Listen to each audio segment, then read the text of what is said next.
Welcome to Milcho Manchevsky, and we are discussing his films today. Willow, that has been shown at Raindance 2020. As programmers, we were very intrigued by the idea that a man could master women issues with such a deep and profound understanding. So my question now is, why make a film about motherhood? Why you and why motherhood? It's an important subject. It's something that I was interested in. And I never thought about it as a male or female issue. You know, it's an issue, it's a human issue. And I believe that the artist needs to look at people without divisions. I don't know whether it's controversial or not to look at it that way, but the artist is first and foremost, in my opinion, a humanist, somebody who should love and understand people, and especially his or her characters. And if you approach it this way, if you approach it with thirst to understand and a talent to understand, then entire worlds open up in front of you.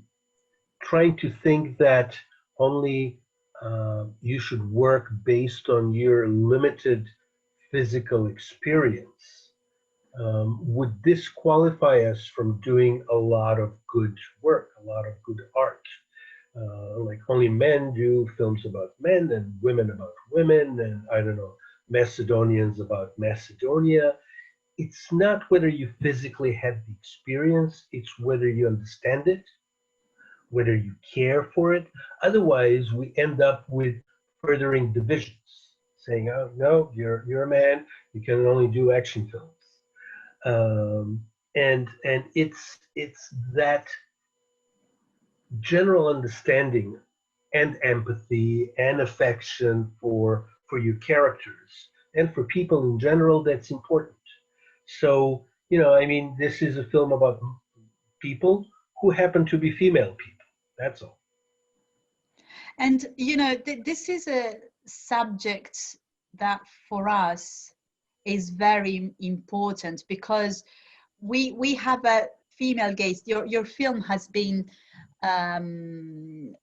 put in the female gaze strand. But for us as programmers, having a female gaze strand is very controversial. We don't like the idea of quotas. And what are you saying here now? It's exactly why. It's because it's not true that only women can speak about women issues, and it's not true that men can speak about men issues. It's like it's gender doesn't exist as a label, isn't it? So we found this, and I really wanted to open up the questions with this very question because it's so important for us that an artist, as you are, is recognized for his work and not for his gender. Who cares? Absolutely. If you have an understanding of the issue. It's the work that matters. If a film, yes, poem, a book, whatever, a painting addresses the issues in a profound way, that's all that matters. And I'm less interested in how that person came to that place. Otherwise, once we start with physical division, you would say like, Bergman shouldn't be making films about women, and Catherine Bigelow shouldn't be making films about men, which only makes all of us poorer. Yes. So that's and tell you the truth, I never even thought about all of this until the film was finished, and until it went out into the world and the feedback started coming back, which has fortunately been great. But yeah, and I'm glad I can contribute to this debate. Absolutely. And but then said this, what is your connection with the subject matter? How do you why did you get interested in it? Why motherhood? Is this something that you have a personal connect? How did the idea come about? I don't know. The ideas usually find me. I don't go out looking for them. And then I'm glad to be the vessel for the idea. And usually, there's no message, no agenda when I start working. I start with a plot, and I start with the feeling, whether it's going to be something sad or something playful or something scary. And then you just do a lot of work, and a lot of it is playing with the material. And then if it sticks, if it keeps carrying you through the weeks and the months, then you decide, like, okay, this is what I want to spend the next few years of my life with. So it wasn't something where I thought, oh, this is an important subject, I need to address it.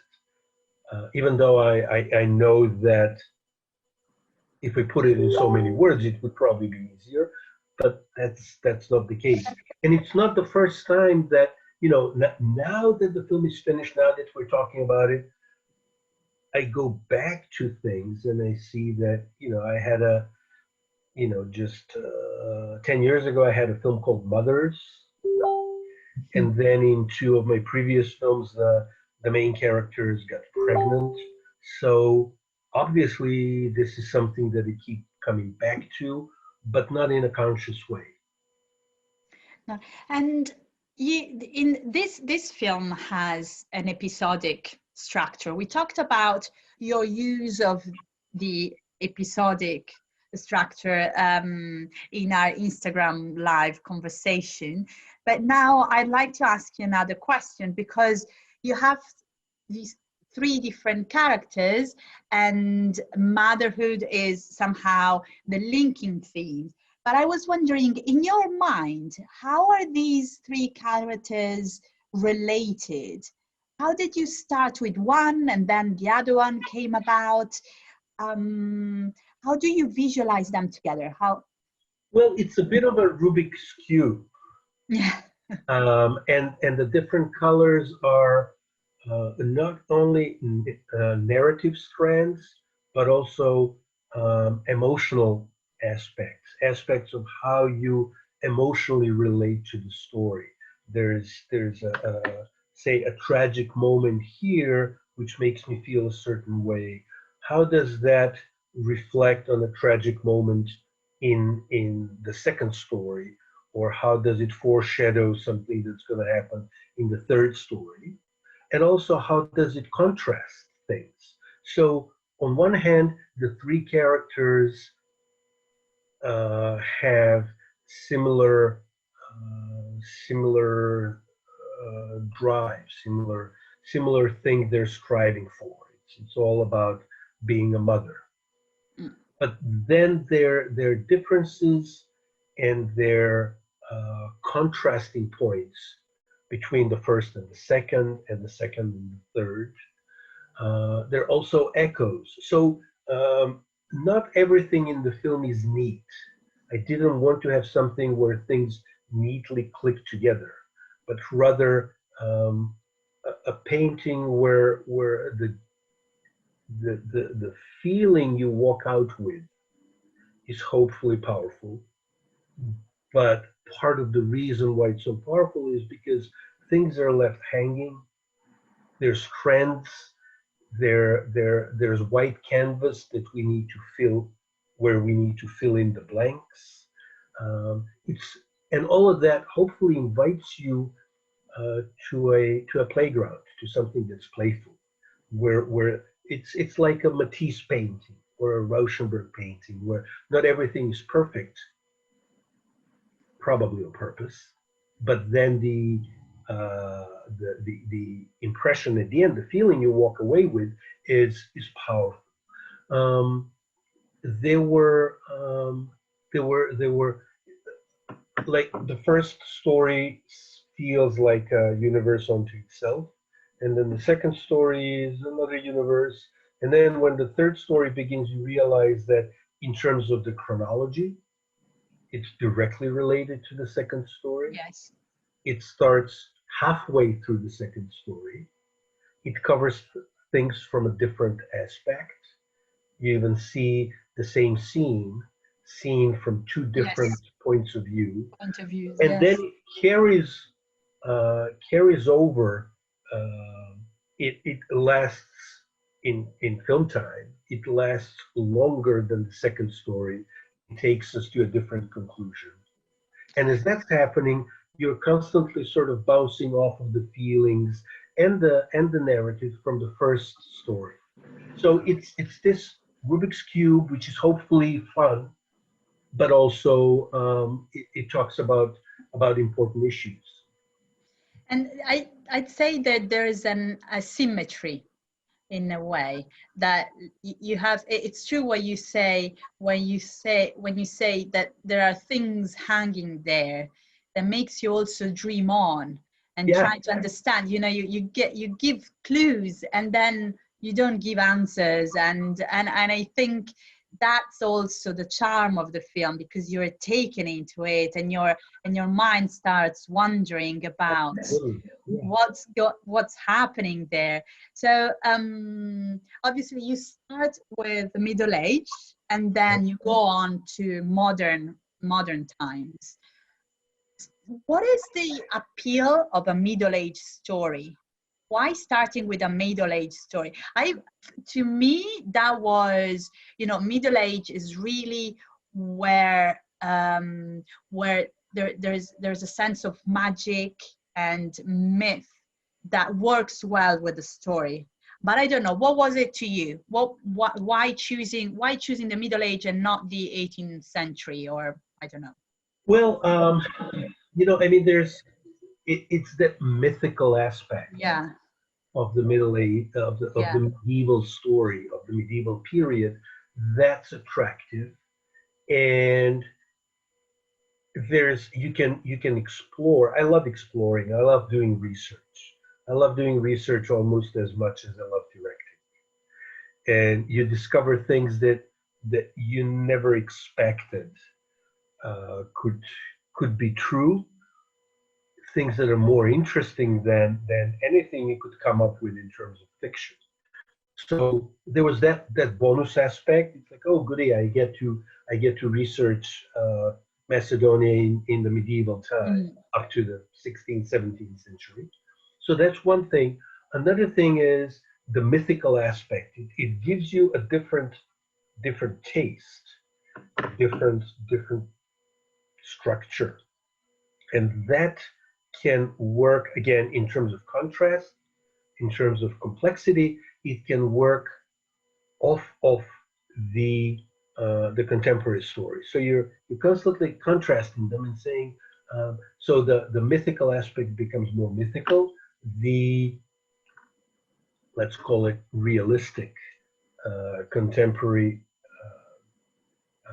taste becomes even stronger, because you still have the taste of this myth in your mouth from the first story.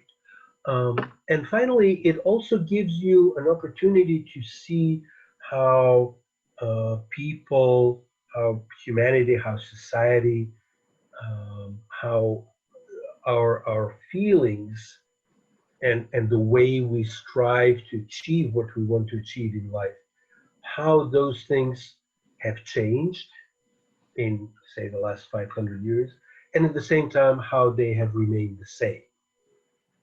So it's those three aspects that pushed me into trying to work with the medieval part of the story and the contemporary part of the story. It just makes it more, um, gives you more options as an artist. It's like, I keep coming back to Rauschenberg and collages, but it's like when Rauschenberg takes a photograph and puts it in his painting, but just part of it. It's not neither good nor bad. It's what he does with everything else that makes it good. Right. Yeah. And so in this sense, you break up your film somehow. We say that it's asymmetric, and but at the same time, there's a lot of unity in it. And I found that you achieved unity not only because obviously the subject matter ties the three parts together, but also because there's refrains and tokens that come back, as you were mentioning, from the Middle Age to modern times. So I like the some of the rituals, or the stone, for example, that it's in the middle, the sacred stone in the Middle Age, but also in the modern time story. So and also I think what is very intriguing is the music. So you've worked a lot, and I don't know if this part of your research, with folk music, and that's a leitmotiv in Yeah, the film. Can you tell us a bit more about the work that's behind that? yeah, of course. I mean, that was part of the concept. Part of the idea was to take uh, folk motifs, something that would probably be, um, the music that maybe people listened to or created in that medieval period where the first story takes place, and then use it as a starting point. So not do just naked copy paste, but develop it. And the composer Kirill Tchaikovsky, and also the composer who did the additional music, Igor Vasilev, they spent a lot of time on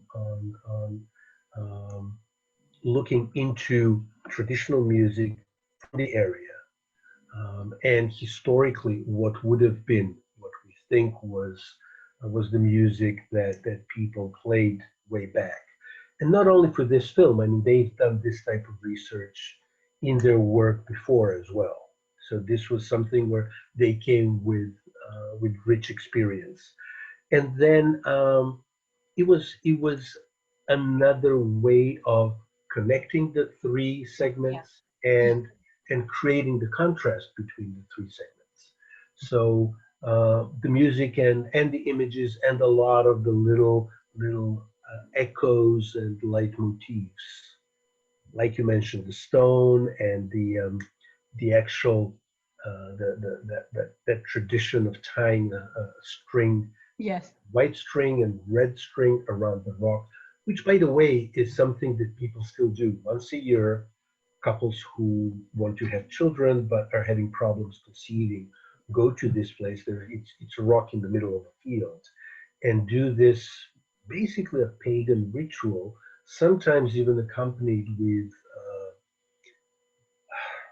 sacrificing a lamb or a chicken. And then, if they actually conceive in the meantime, by the same date next year, they come back with the baby, with the child. So it's an extraordinary sight. So way beyond science, Yeah, there's a way whole beyond. world. Yes. Yeah. So here we are in the 21st century. We're talking about artificial insemination and in vitro and you know genetics and everything, and then this. So sometimes, things are that's one thing I keep coming back to in all of my work, that things are not as neat as we're taught. Things are not as divided. Ideas and feelings and even centuries overlap and run in parallel so often. The other thing that is very interesting, I thought, is the title of the film.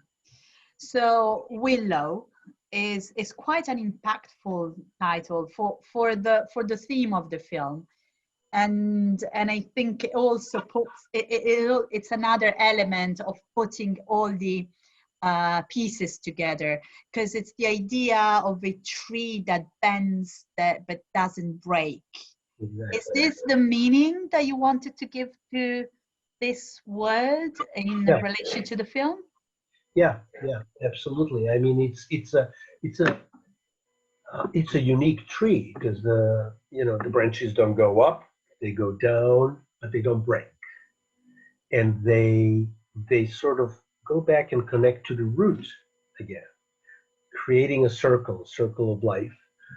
Also, it's a weeping willow in English. In Macedonian, it's similar. It's supposed to be sad, but it's not necessarily sad. It's actually vital. It's strong. It survives, and it survives with flying colors in a way. So that was the reason. Of course, another reason was that um, willow, the tree, as well as the word, um, it's something that a lot of different cultures have in their tradition, and they both cherish it and assign um, magical powers to it, like the old Slavic tradition and mythology has it, but not only that, a lot of other cultures do. So that was an interesting aspect that I thought was universal and would be interesting to address in the title. And again, a way to connect the dots, which Yes, I found very, very interesting. Yeah. and for example, big things happen under the willow tree in the first story, and then in the second story, again, it's present. It's here where the main characters live, and they even buy a little willow tree and Yeah. plant it, and that's supposed to them. It's supposed to be a symbol of what they hope is going to happen. And then in the third story, it's only present in a needlepoint, framed in a tacky frame, hanging on the wall towards the end. So the Oh, the, the echoes are there, but they're, as you said, asymmetrical. they're asymmetrical, yes. Um, the so the talents, I mean the cast is also quite impressive, and I was wondering, how did you cast for the roles? How did you find the right women for the characters? What were you looking for in the actors that made the film? Well, I worked again with a casting director I'd worked with before, Milka Anchowska, and she's just fantastic. I mean, she knows people. She knows how to work with people. She knows the actors. Basically, our process is always the same. We go very wide. We look at everybody who is the right age for the part. The looks are not really that important. I primarily look for the actor's craft. How good are the actors who will play that part? And also the energy they project. The energy needs to be sort of close to the energy of that particular character. And we do 6, 7 rounds of auditions of casting calls where people come in and read. In the first round, they read a scene from the classics. It's either Lady Macbeth or something by Tennessee Williams or Sam Shepard. And then, so that gives us a sense of how they attack a scene and a character. And we get a sense of the craft. And after that, the second round and the third round are already scenes from the film. And we try to see whether, again, I'm really interested in the craft and how flexible the actor is, how uh, deep their understanding of a character goes, how well they understand the character, um, they don't have to really articulate it, but they need to translate it into what the character does. And then starting usually with the third round, I'm there with the actors. And then we start looking into how well they respond to direction. And I mean, this is probably the favorite part of the process for me, working with actors. I, I really love actors, and I feel very grateful to the fact that they've offered themselves to me as a director. So you're guiding them through the process. And in film, you can't make actors worse if you don't know what you're doing. So I appreciate their trust in me, and that's why in return I try to be very supportive and try to create the best possible environment for them. And then I feel very paternal towards the actors, even when they're much older than I am. And it's a fun part. So then once we decide who is right for the parts, then we pair the actors and see how their energy goes with their on-screen partner. And then eventually, once that is done, we go into rehearsal. So by now, we've done a little bit of rehearsing by the sheer fact of doing a few rounds of casting. Mm-hmm. And the rehearsal itself usually takes about 3 weeks for a feature film, where we sit down and go scene by scene. Um, if there is a need to change things or to improvise, we do it Yeah. then. We don't do it on the set, because I agree with what Bergman said. He said that rehearsal is creation and filming is recreation. So Mm. you create it there without the pressure of um, having to rush because you're on the set, and every minute it costs so much money, and the sun is going down, and there are technical issues, but you're relaxed. You're with the actors and nobody else, casting director and possibly the continuity person, and you get it done. And once you have it done, you ask your actors to put it in a jar and close it and save it for the actual shoot a month later. That's great. Yeah, I was thinking that the actors somehow embody your creation. I mean, I think for a filmmaker, seeing the actor is like seeing with your own eyes what's been in your mind until then. So it must be quite an intense process as well. It is, and it's also, but don't forget that every actor brings something unique to the part, to the character, and if they end up changing the part, changing the character to to fit their personality and their understanding, provided they make the character better and more interesting, and provided they make him or her fit the story better, I'm fine with it. Take it and run. That's great, and I'm Their input. really happy, and I feel blessed that I have worked with these actors, with all of them on this film, with Sarah and Natalia and Kamka and Pepi. They're just incredibly talented. And they were good. It was good. It was great. And Nicola and everybody. They're amazing. They're amazing. But something else is amazing. It's the photography. I still remember one of the first scenes when you have these very light wheat dotted with blue flowers, and it's poetry really. And I was wondering, so you're a DOP, Thomas Dobosh.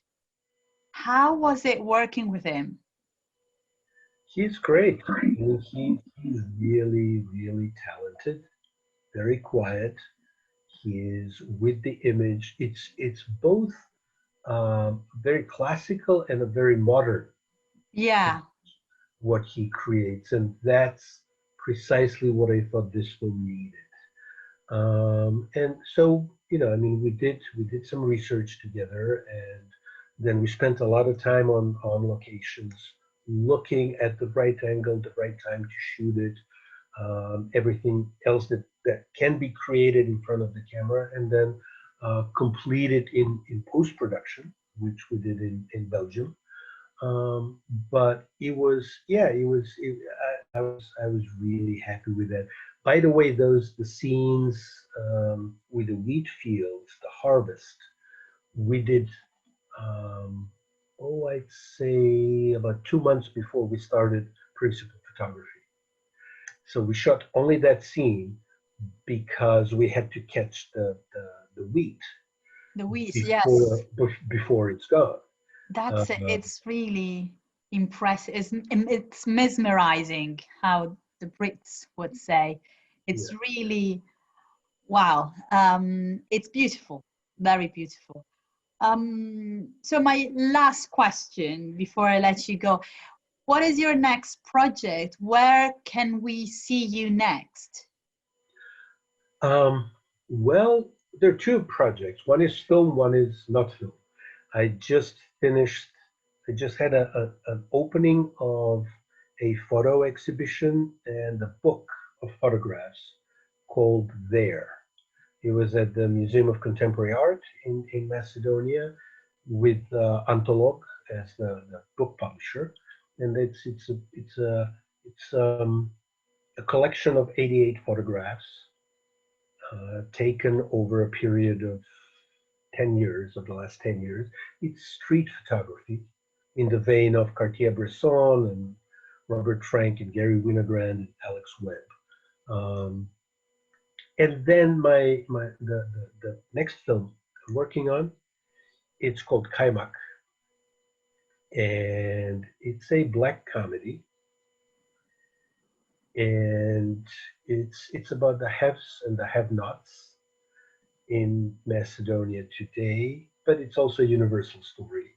It's a story that challenges taboos. It deals with family and social and sexual taboos. And again, the executive producer, as on Willow, is Ian Pryor. The producer is Yannick Ortushev. We will have some of the same team, same people who worked on Willow. And even though thematically and in terms of the feel, it's very different from Willow, it's also a bit of a continuation of the things we're exploring. Some of the humor that you see in Willow here and there is amplified in Kaimak. And so we're hoping to shoot sometime early next year and then go on from there. Okay, we'll keep you under our radar, and hopefully we'll see you again at Raindance soon. But Milto, thank you so much for being here today, for sparing the time, and every best of luck with your future project. And thank you for creating and directing Willow, because it's such a gem. Thank you. I Thank you wish so you much every for luck. having me. Thanks.